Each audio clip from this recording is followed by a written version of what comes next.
Hello everyone and welcome back to the AWS Certified Cloud Practitioner series. In this video, we are kicking off domain 2, that is security and compliance, starting with one of the most foundational concepts in the cloud security, that is AWS Shared Responsibility Model. Understanding this model is critical for knowing that what AWS secures for you and what you are responsible for as a customer. Let's dive in. The shared responsibility model is AWS' way of clearly defining who does what when it comes to security and compliance. AWS is responsible for securing the cloud infrastructure, that is the physical servers, the networking, and the facilities.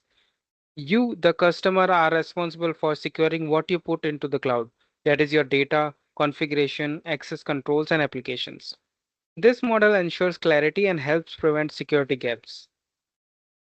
AWS takes care of the security of the cloud. This includes the physical security of the data centers, the global network infrastructure, and the hardware and the software that run AWS services. AWS also ensures that the cloud platform complies with the global standards like ISO, SOC, and GDPR. These responsibilities are non-negotiable and are handled entirely by AWS. As a customer, you are responsible for security in the cloud. This means you must encrypt sensitive data, manage user access through IAM, configure security groups and firewalls, and ensure your applications are secure. AWS gives you the tools, but it's up to you to use them correctly. Misconfigurations here are one of the most common causes of the cloud breaches. So some responsibilities are shared depending on the services you use.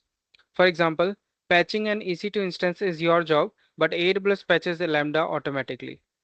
You also share responsibility for monitoring and logging. That is, AWS provides tools like CloudTrail and CloudWatch, but you must configure and review them.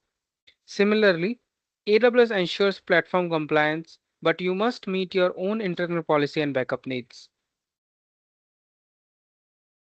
Responsibilities shift depending on the AWS service. With EC2, you manage the operating system, applications, and data.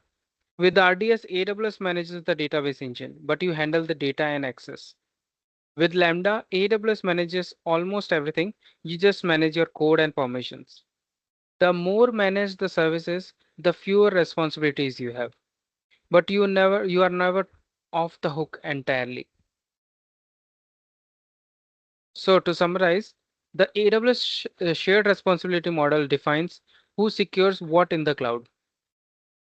AWS handles the infrastructure while you secure your workloads. The level of responsibility shifts depending on the service, but understanding this model is key to building secure cloud solutions. In the next video, we will explore AWS cloud security governance and compliance concepts, that is, including encryption, compliance benefits, and where to find the security logs. Don't forget to subscribe and turn on notifications. I will see you in the next one. Thank you.